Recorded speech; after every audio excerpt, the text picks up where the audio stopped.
If you don't like living with family, you can leave, my mom said, right after draining the last of my almond milk from a glass she never washed.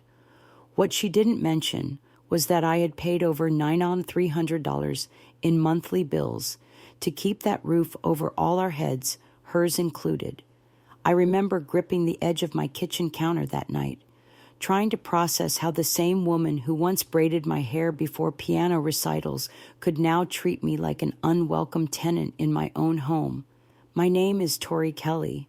I'm 31, not the one on stage with a microphone, though people joke about that often. I'm a UX researcher based in Raleigh, North Carolina. I designed digital systems to feel more human, yet somehow missed how dehumanizing my own house had become.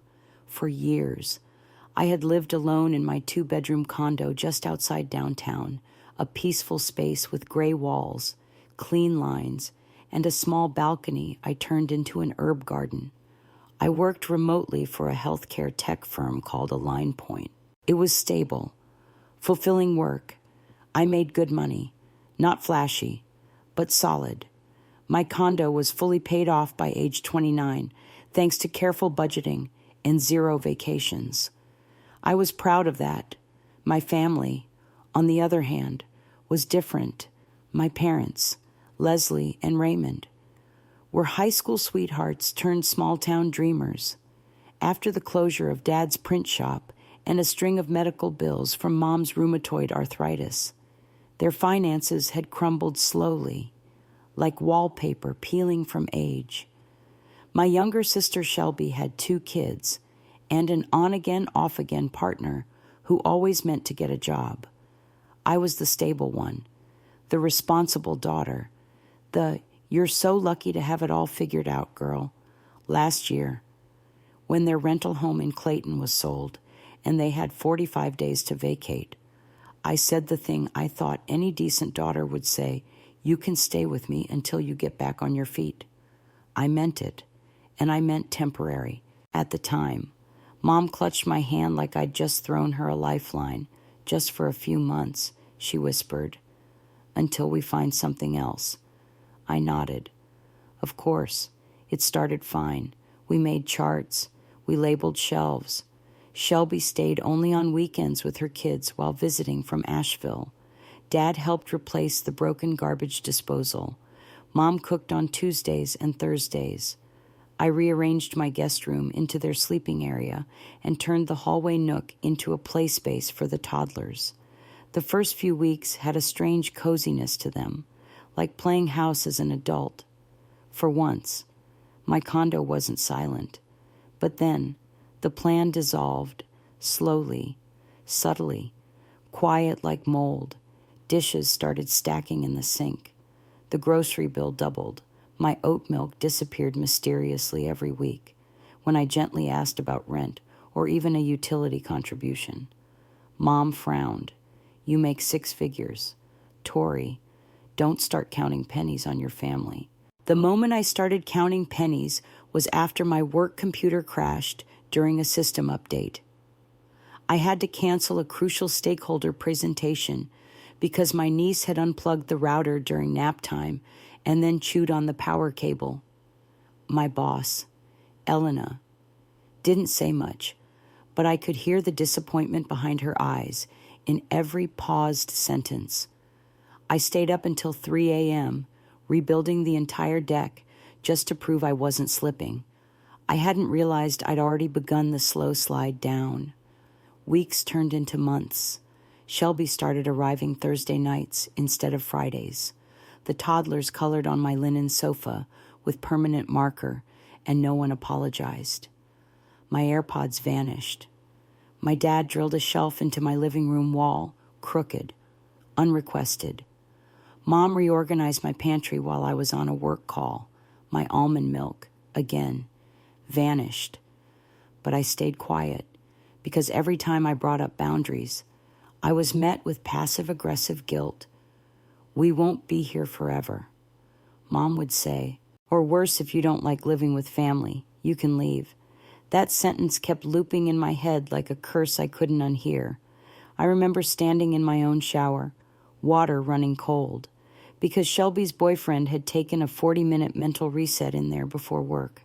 I was late to a team meeting, hair dripping, and Elena raised an eyebrow as I tried to pitch a UX solution with wet sleeves. That night, for the first time in my adult life, I cried into my closet floor. I didn't know it yet, but I had already hit bottom, not because of a job loss or breakup, but because I had given up ownership of my life, one tolerated boundary at a time. What happened next wasn't revenge, not exactly, but it was the first flicker of something I hadn't felt in months' clarity. The shift didn't come all at once. It came in small moments that didn't look like betrayal until they stacked up and tipped something deep inside me. One morning, I walked into the kitchen to find a real estate agent sitting at my dining table. My mom, cheerful and loud, was walking her through the layout. We're thinking about maybe upgrading to something nearby. This one's been cozy, but we've outgrown it. I froze. The woman looked confused, glancing at me. My name was on the deed, my mortgage, my space.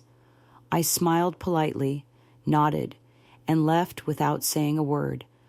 Later, Mom said she was just helping a friend explore options and that I needed to stop taking everything so personally. By month 5, I had started waking up before my alarm every day, heart racing, not from work anxiety, but because I'd hear the thud of Shelby's youngest running through the hall, then the sound of Daniel's voice on speakerphone from the bathroom. He had started using my razor when I asked him directly. He shrugged. It's just a razor. Tori, like it wasn't a line crossed, just another thing to normalize. I realized they no longer saw this place as temporary. I was the only one still pretending it was. The money drained quietly.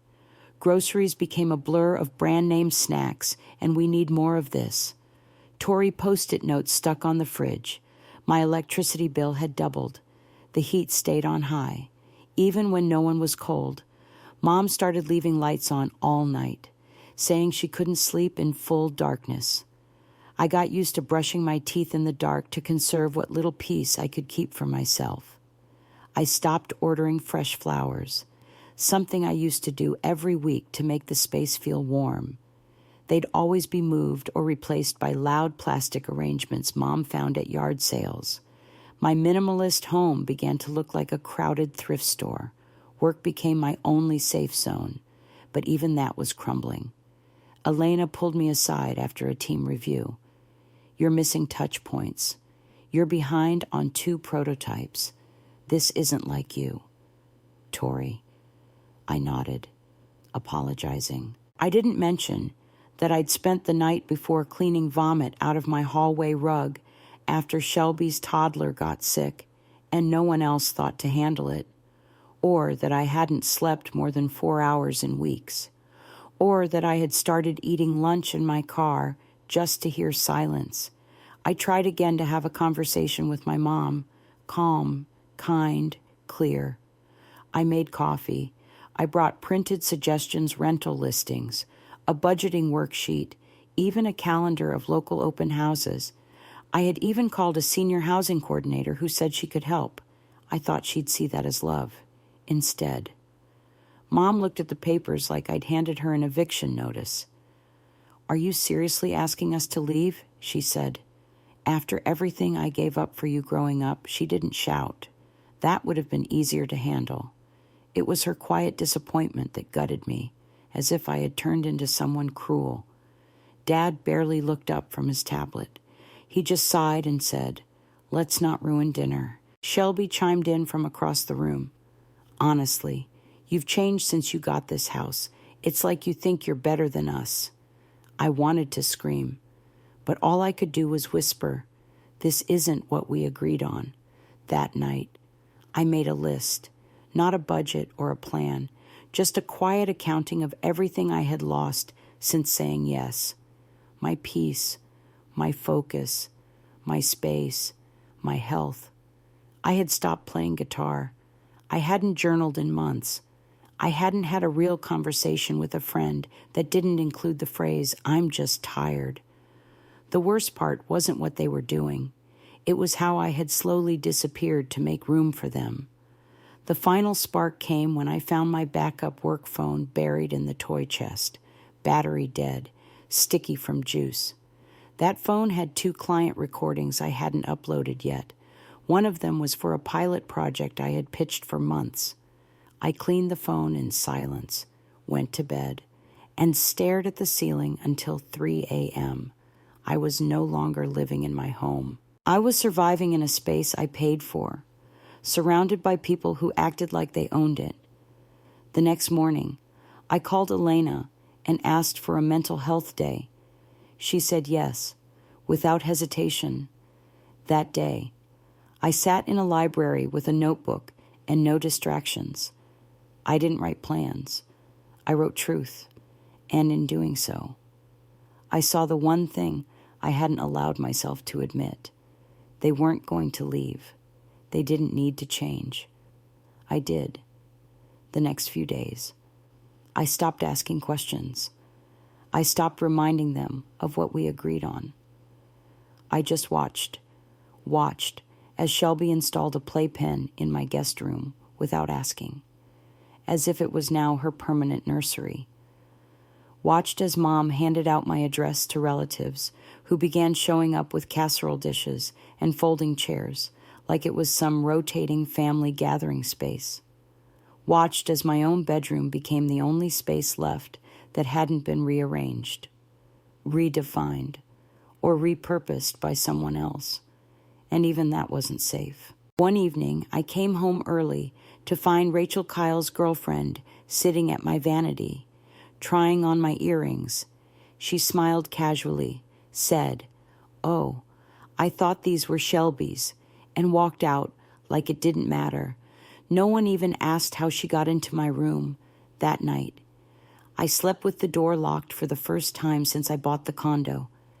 Something about that detail broke me more than the rest. This wasn't about noise or chores or money anymore. This was about identity, about ownership, about the fact that I could no longer recognize myself in my own life. But instead of yelling or confronting, I did something different. I acted quietly. The next morning, I left for work early, stopped by a bank, and opened a new checking account under a different branch. I set up a new email address. I called a storage unit facility and reserved a medium-sized space under my name only. I wasn't entirely sure what the plan was yet, but I knew one thing for certain: I needed leverage. And that leverage would not come from yelling or pleading. It would come from information, action, and calm boundaries at work. I scheduled a check-in with Elena and laid the foundation. I didn't unload everything. I simply told her the living situation at home had been deeply distracting, and I was actively working on resolving it. "If you can give me 3 weeks," I said, "I'll be back to 100%. Just let me clear this mess." She looked at me with more empathy than I expected. "Take the time you need. Tori, just keep me in the loop." That small vote of confidence felt more valuable than any family meal I'd shared in the past year, that weekend. I made a list of all non-replaceable items in the house: passports, client documents, old notebooks, my grandmother's cookbook, a first edition book Dad once gave me when I was 12. And then I began slowly moving them, one backpack at a time. I'd take things to the storage unit before work or during late afternoon coffee runs. No one noticed. No one asked. That told me everything I needed to know. A few days later, Jessica, my best friend since college, met me at a cafe near the University District. I told her everything, not dramatized, just facts. She listened silently, then reached across the table and said, "You're not crazy. You're not selfish. You're just done pretending this is still love when it's become control." She offered her guest room if I needed a place to stay. I didn't say yes, but I didn't say no either. I started documenting everything, utility spikes, grocery receipts, screenshots of messages, photos of the damaged permanent marker on furniture, scuffed floorboards, nail holes in walls. I wasn't preparing for war. I was preparing for clarity. If they wanted to make me feel like the villain, I needed to be able to stand calmly in my truth when the confrontation finally came, and it would come. The moment I knew I had passed a threshold was when I walked past the dining table and heard Shelby tell Rachel, honestly, Tori's lucky we're here. That condo was depressing before. She needed some life around her. I didn't interrupt. I just noted it.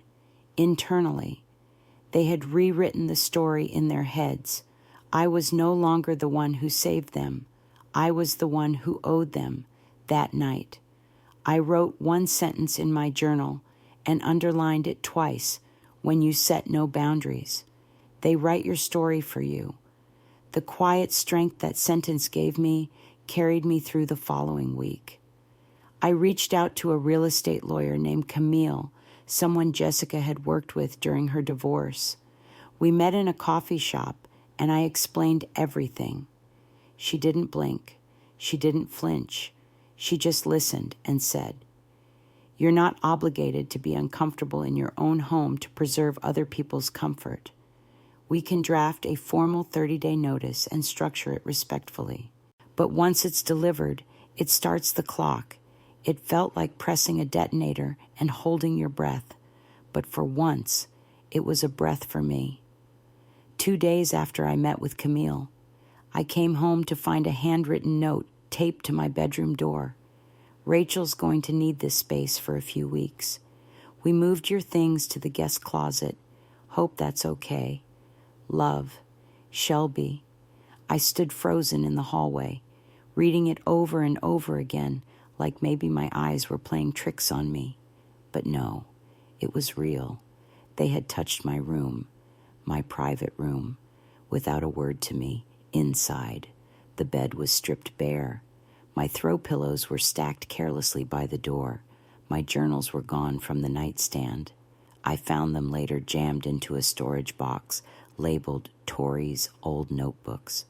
When I opened the bathroom cabinet, half my skincare was missing, replaced by Rachel's curling iron and cheap perfume. I didn't cry. I didn't scream. I took pictures.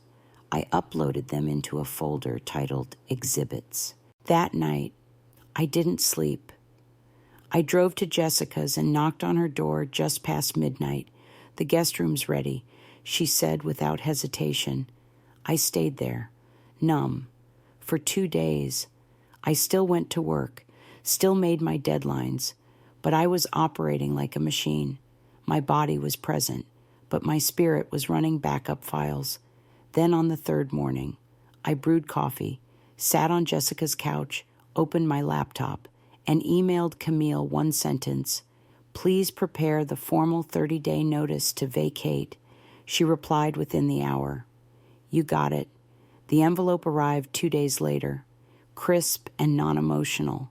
I didn't open it. I already knew what it said. That weekend, I went home, not to stay, but to deliver. The house was loud, full of Saturday morning cartoons and bacon grease and background chatter. Mom was frying something in the kitchen. Shelby was folding laundry in the living room while her kids fought over a toy. Rachel walked out of my former room, wearing my college sweatshirt. I didn't flinch. I asked them all to sit down for 10 minutes. "This isn't an ambush," I said, "but it is important." No one took it seriously. Kyle kept checking his phone. Rachel sat on the armrest of the couch. My mother didn't stop stirring her pan. That changed when I placed the envelope on the coffee table. "This is a formal 30-day notice to vacate the premises," I said clearly, prepared by my attorney. At first, they thought it was a joke. Kyle actually laughed. "Wow, you really went full corporate on us." "Huh." Shelby narrowed her eyes. "Is this because of the bedroom? We were going to talk to you." Rachel stayed quiet. Mom was the first to raise her voice. "You're seriously evicting your own family. your own blood. I looked at her, straight in the eye. I'm asking you to leave a home that you've lived in rent-free for 8 months. A home that's mine, that I worked for, that you've slowly taken over like it was owed to you. Dad finally walked in. He looked at the paper, didn't speak, just sat down heavily. You could have talked to us. Mom hissed. I did. I said, I did, multiple times. Every conversation was turned into guilt or gaslighting. This isn't spite. This is survival. They didn't take it well. Of course they didn't. Shelby stormed off and slammed a door. Kyle said he'd see me in court. Rachel looked like she was going to cry, but still said nothing. My mother called me selfish, cold, ungrateful, dramatic. Then she tried a new tactic, shaming me in front of the children. This is what happens when you value money over people. She muttered, just loud enough for the toddlers to hear. I didn't respond. I'd rehearsed for this moment too long to be baited now. I handed them each a printed list of rental properties with contact info, options they could afford. I added a letter offering to pay for 2 weeks of transitional lodging if they moved out by the deadline peacefully. I'm not abandoning anyone, I said. I'm reclaiming my space. No one said thank you. No one accepted responsibility. But I wasn't looking for closure. I was drawing a line. After that, I returned to Jessica's and waited every day. I checked in through Marcus, my neighbor, who agreed to keep an eye out. I started making arrangements to clean the place after they left. I reviewed the documents Camille had filed. I slept 8 hours for the first time in months. 1 week passed, then 2. Then, a message from Dad. We'll be out by the 28th. Don't worry. No apology, just a date. And that was enough. I came back to the condo the morning after their deadline. The key still worked. I walked in slowly, half expecting chaos, half dreading silence. But the first thing I noticed was the smell. Clean air, no fried onions, no overpowering perfume, no stale laundry, just silence and neutral air. Like the house was breathing again. Boxes lined the hallway. The furniture was still in place, but stripped of personality. No toys. No family photo collages taped to my walls. No yard sale throws draped over my couch. The dining table was bare. In the guest room, once Shelby's crash pad, the crib was gone. The shelves were empty. My spare linens were folded neatly. A small gesture I hadn't expected. In the kitchen, a sticky note was left on the fridge in Mom's handwriting. We took the dishes that were originally ours. Good luck. Tori, no apology, no warmth, but also no resistance. I spent that evening scrubbing down surfaces, not because they were dirty, but because I needed the ritual. I played jazz. I cleaned windows. I sorted drawers. I rearranged my pantry back to how I liked it labeled. Efficient. Simple. I replaced the bulbs in the hallway with warm light instead of the cold LED my dad preferred. I tossed out 5 garbage bags full of things I didn't recognize: magazines, baby socks, worn bath mats, expired spices. I lit a candle. I stood in the middle of the living room and exhaled. It was mine again. Not just the property, the air, the silence, the decisions. I took 2 days off work. Elena approved it immediately. No questions asked. I spent those 2 days nesting. I brought my books back from storage. I unpacked the photos I had hidden. I restored my home office to the setup I loved: ergonomic chair, dual monitors, my framed UX certification back on the wall. I played guitar for the first time in 6 months. My fingers ached, but my spirit didn't. The following Monday, I walked into the Align Point office for the first time since the crisis. I wore a blazer I hadn't touched in months. Elena raised her eyebrows when she saw me. You look 10 pounds lighter in a good way. I smiled. I am.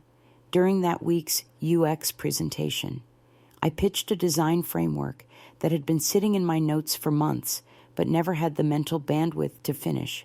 This time, I presented with clarity. I had answers, diagrams, empathy maps. I had myself back. The silence from my family lasted 2 weeks.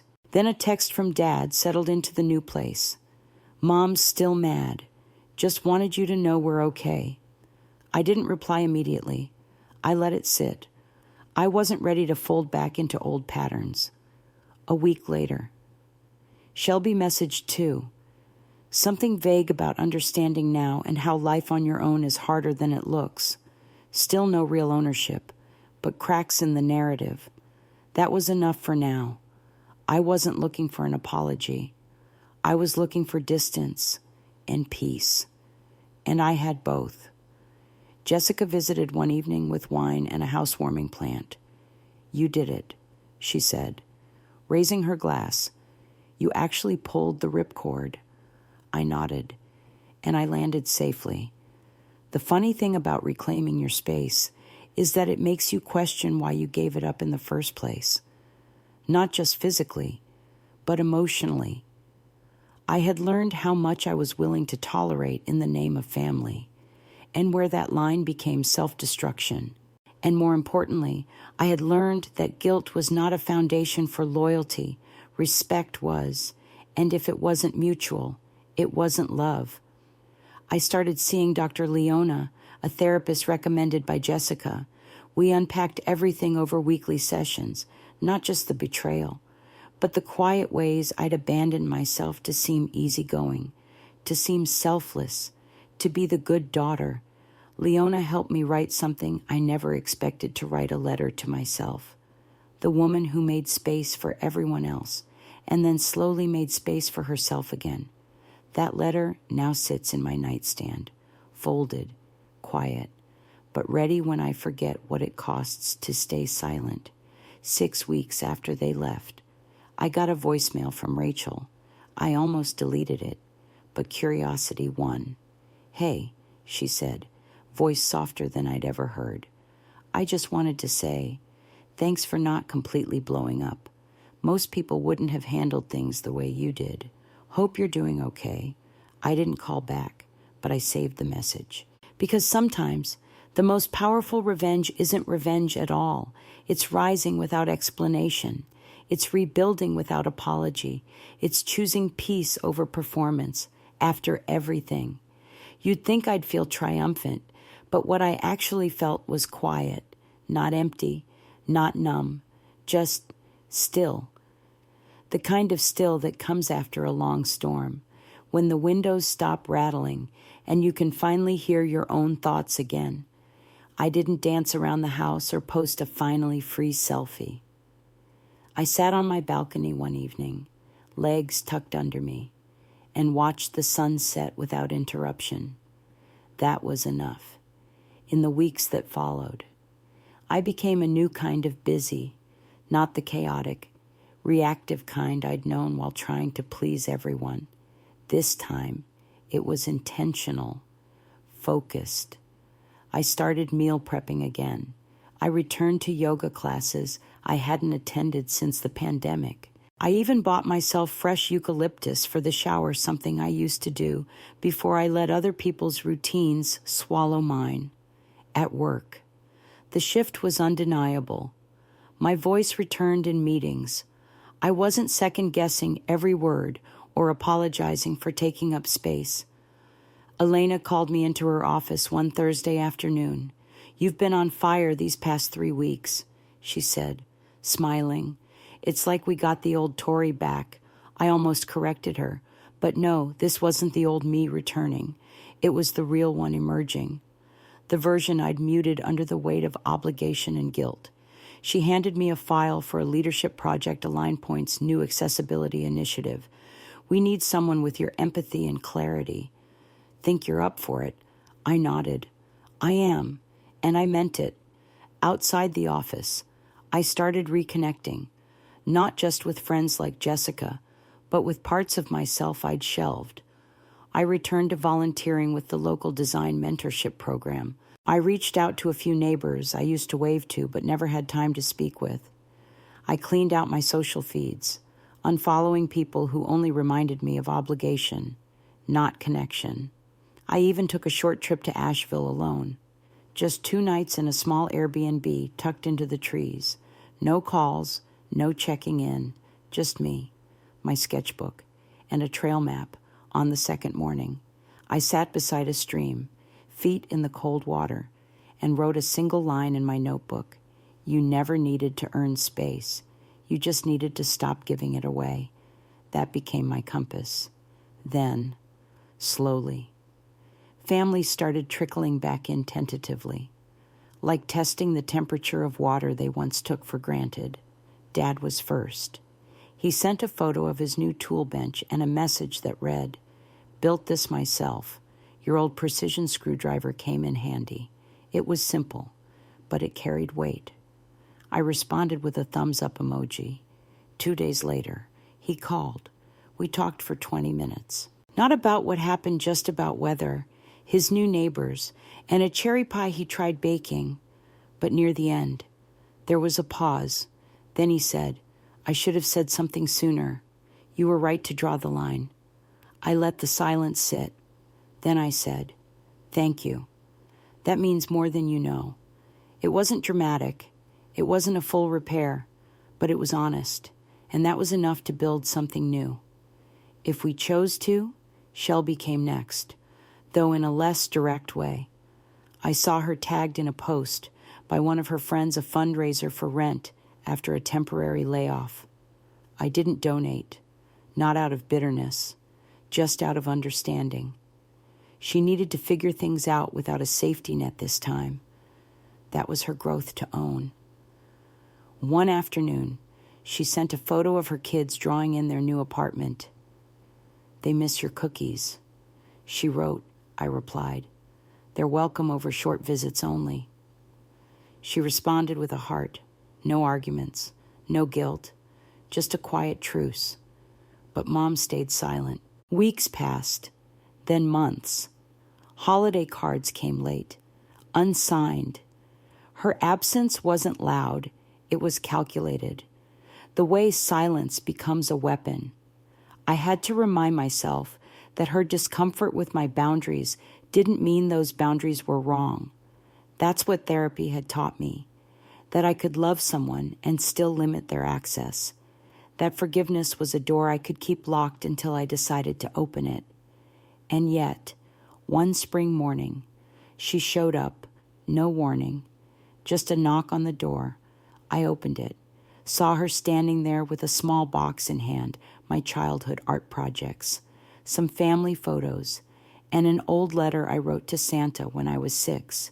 "You left these in the back closet," she said. Her voice was tight, like she wasn't sure if she was angry or sad. I thanked her. She looked around the entryway, but didn't ask to come in. "Place looks clean," she said. "Peaceful." I nodded. "It is." There was a long pause. Then she looked at me and said, "I may not agree with how you handled things, but I can't say you didn't do what you needed to." It wasn't an apology, but it was the closest thing I'd heard from her in over a year. She turned to leave. I didn't stop her. I just stood there, box in hand, knowing that I no longer needed her to validate my decisions to feel strong in them.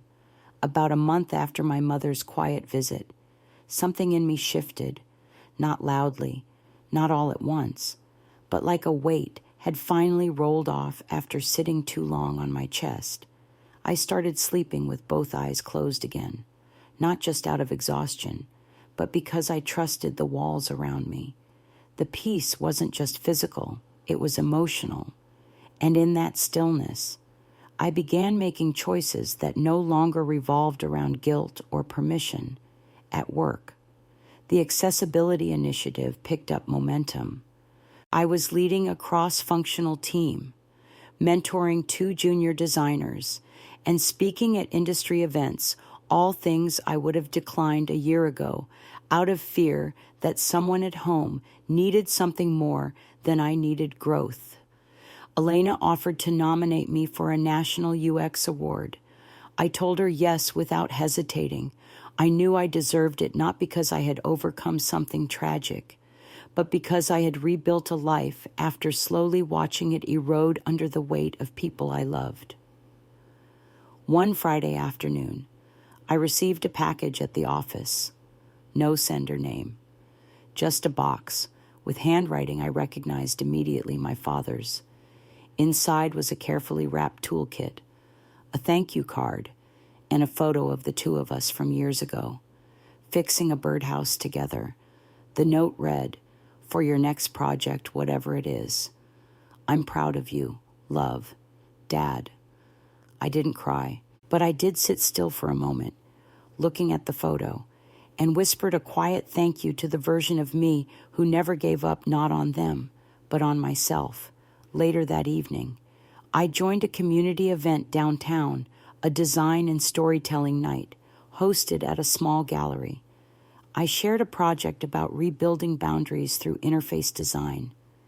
The talk wasn't personal, but it was layered with experience.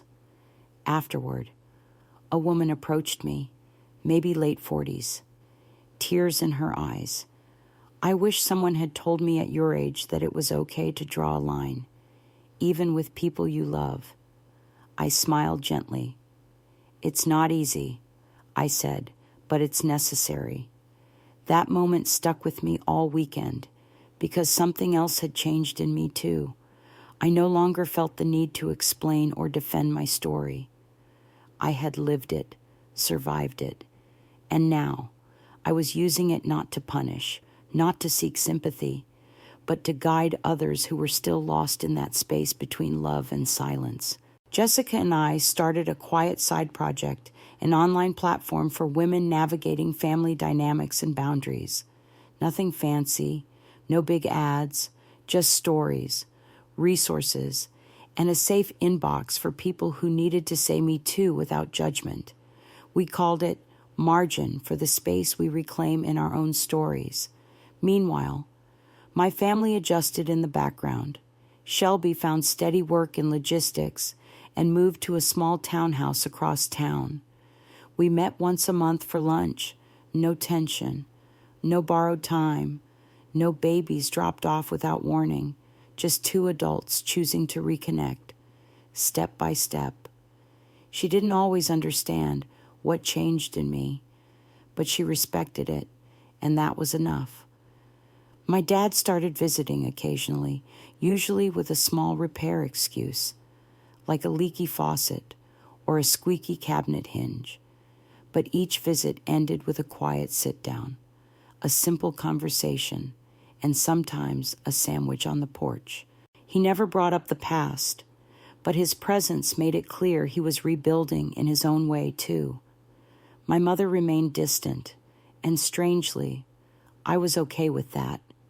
She'd send updates through Dad or short texts about holidays. I didn't chase her approval. I didn't feel obligated to fold back into a version of myself that made her more comfortable. The boundary remained, not out of anger, but out of survival. Then one day, she sent a message, no emojis, no extra punctuation, just this: "Your grandmother would have been proud of you. She never learned how to say no, but you did." I stared at the screen for a long time. That woman, my grandmother, had died years ago, but I still remembered how she gave and gave until her hands were always empty. I replied simply, "Thank you." There was no epiphany, no dramatic reunion, just a thread quietly tied back into the fabric of something that had once been torn. And in all of this, something else became clear. Setting boundaries doesn't destroy family. It reveals who's willing to grow with you. 3 months after everyone moved out, I stood in my kitchen stirring a pot of lentil soup when the doorbell rang. It was Kyle. He looked thinner, hair a little overgrown, hoodie wrinkled like he'd slept in it. I didn't say anything right away, just opened the door and waited. "Hey," he muttered, not meeting my eyes. I'm not here to ask for anything. Just thought I owed you some words. I stepped aside silently, and he entered like someone walking into a stranger's house, not the place he used to sprawl on the couch for hours playing games. He glanced around like he expected the walls to have changed too. In some ways, they had. He sat on the edge of the couch, hands clasped like a student at a disciplinary hearing. So, yeah, you were right. I wasn't helping. I was just existing and expecting you to carry it. His voice cracked slightly, not from emotion, but from the unfamiliar act of owning responsibility. I didn't realize how much you were holding up until I had to do it myself. Rent, bills, laundry, groceries, even getting out of bed when you're the only one who has to deal with consequences. It's different. I get it now. I stayed quiet, letting the words settle. I didn't rush to comfort him. That wasn't what he needed. He needed the silence to feel how heavy they were. After a pause, he looked up. I've got a steady gig now, still not glamorous, but it's mine. And Rachel's gone. That chapter's closed. I guess I just wanted you to know that you kicking us out was the best thing you could have done for all of us. He stood to leave, no expectation in his face, no request to be invited back in. I'll go. Just thanks for not enabling me anymore. As he reached the door, I finally spoke. Kyle. He turned. I'm glad you're figuring it out. Don't make this the final chapter. Make it the starting one. He gave a small nod and disappeared down the hall. That night, I didn't replay the conversation like I used to do with every hard family moment. I didn't wonder if I said too much or too little. I just finished my soup, lit a candle, and put on the playlist I used to play when I first bought this place, back when silence was my safety, not a scar. In the following weeks, the platform Jessica and I had launched, Margin, began to grow, quietly, organically. We never posted dramatic stories or viral quotes, just thoughtful content, small blog posts, audio reflections, community comments. People found their way in from all corners. A woman from Milwaukee wrote, I thought I was the only one who had to evict her parents. Another from Arizona shared, I stopped talking to my brother after he stole my credit card. Now I feel less ashamed. The common thread wasn't revenge. It was recovery. It was the slow, steady climb back to yourself. Back to one evening, I hosted a virtual circle, 10 women sharing stories in a Zoom room with muted mics, dim lights, and real pain. They cried. They laughed. They paused between sentences like they were still asking permission to take up space. I knew that feeling. I told them they didn't have to earn their right to peace. That sentence landed hard. The silence that followed wasn't awkward. It was reverent. That same week, Elena called me into her office again. This time, she had a different tone. I submitted your name for keynote speaker at the National Design Ethics Summit. They want someone who can speak to design through a human lens. Your name was the first that came up. I blinked. Me for real. She smiled. You didn't just survive a storm, Tori. You rebuilt a structure around it. That's design. That's leadership. I accepted. The day of the summit, I stood behind the curtain, heartbeat steady, not from confidence, but from clarity. I wasn't speaking as a victim or a hero, just someone who had finally learned the difference between giving and being drained. The title of my talk was simple, Making Space. When I finished, the applause wasn't thunderous. It was human, thoughtful, real. People didn't rush the stage. They came up slowly, one by one, to say thank you. I've been there too. And that, to me, was the most powerful kind of ha-hey, not screaming in triumph, not flaunting success, but standing in a space that once crushed you and realizing you now own it. About 2 months after the summit, I hosted dinner, just 4 people. Jessica, my neighbor Marcus, my junior mentee from work named Erin, and a quiet woman named Lainey I'd met through the Margin platform, who'd recently moved to Raleigh to restart her life after leaving a toxic family setup. We didn't talk about pain that night. We talked about music, books, which plant dies easiest in an apartment, and how Erin accidentally hit reply all on an internal email that read, "This deck is painfully dull." There was laughter, real, untightened, belly laughter.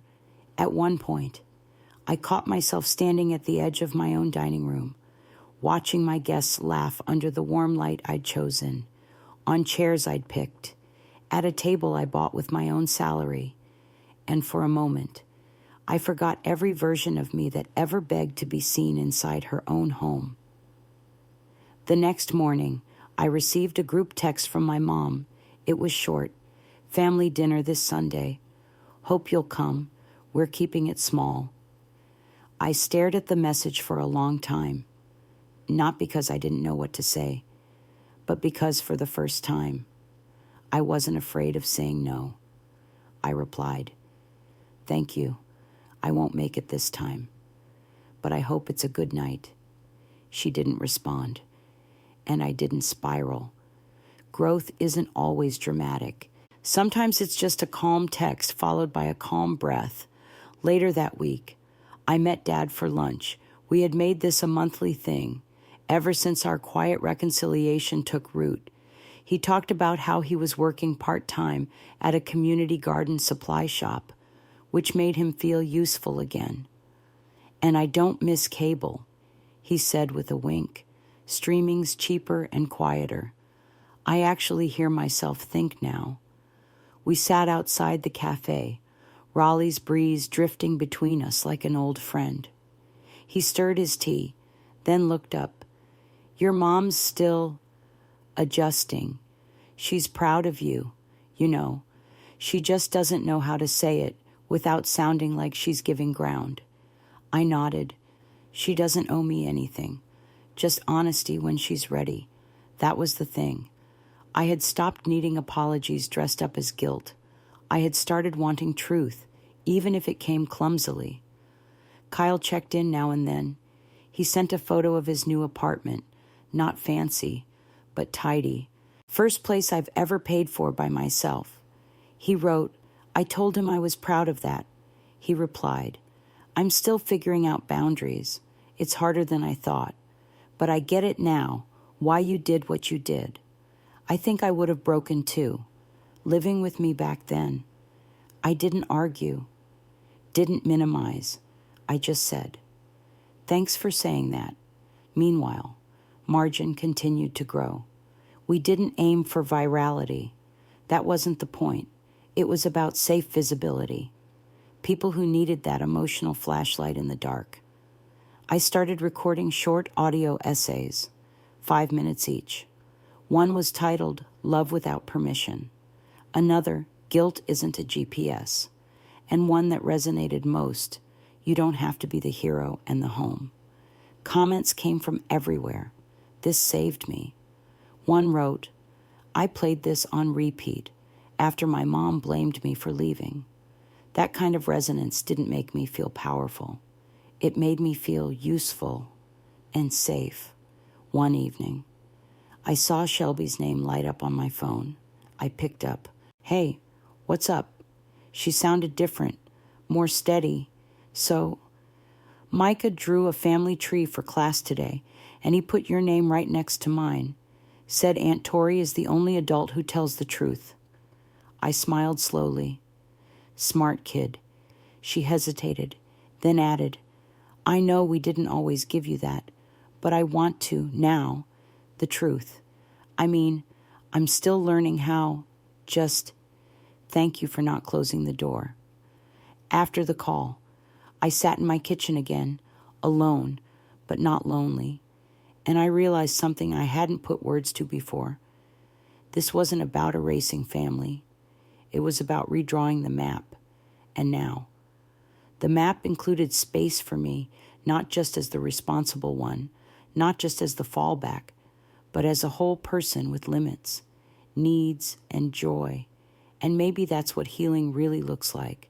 Not reunion parties or dramatic apologies, just quieter rooms, stronger boundaries, and deeper breaths. The kind of life you don't have to defend, the kind of life you get to keep. A year after I stood outside my own house in the cold, car keys in hand, wondering how things got so far. I stood on the same porch this time holding a cup of tea, barefoot, rested, and quietly proud. The lavender I planted in spring had bloomed. The herb garden was thriving again. My mailbox wasn't overflowing with bills I didn't recognize.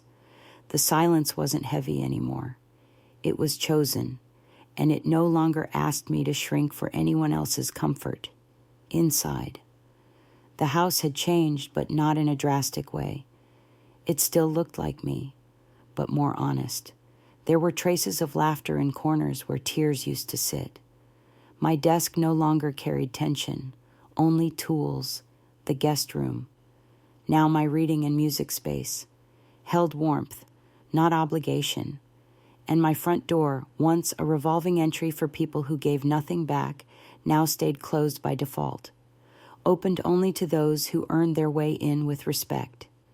That day, I received an email from the event coordinator of the Design Summit.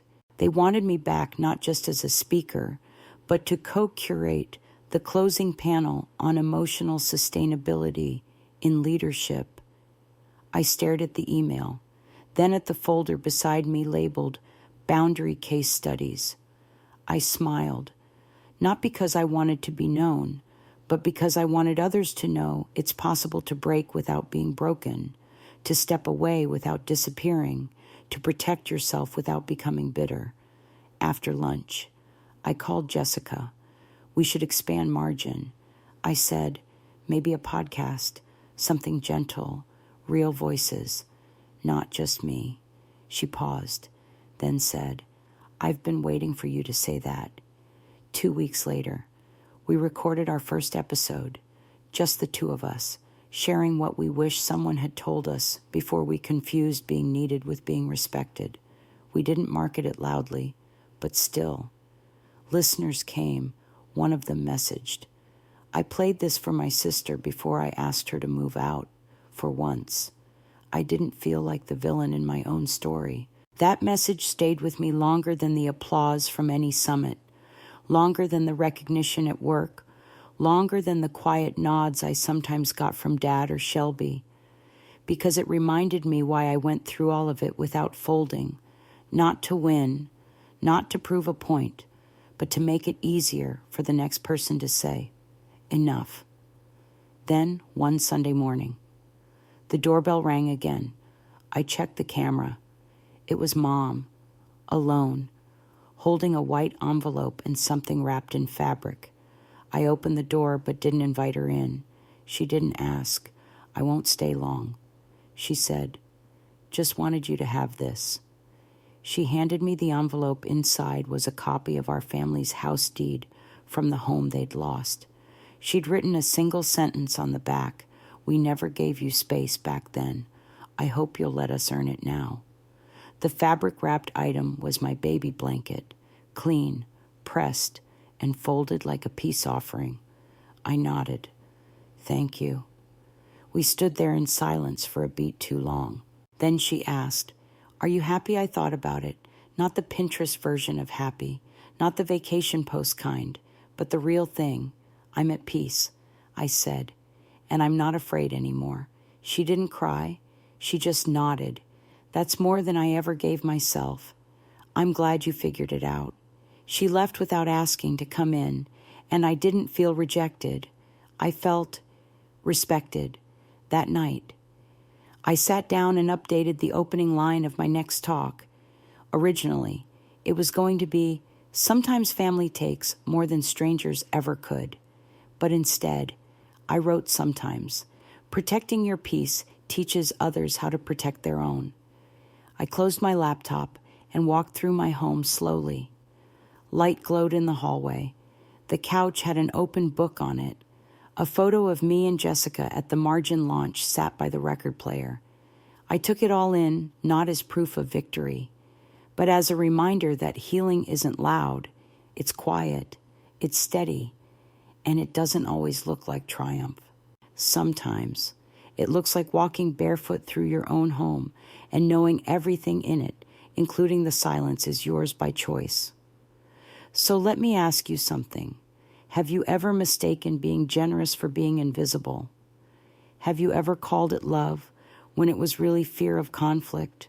What would happen if just once you chose yourself not with anger, but with clarity? Because choosing peace doesn't make you cold. It makes you free.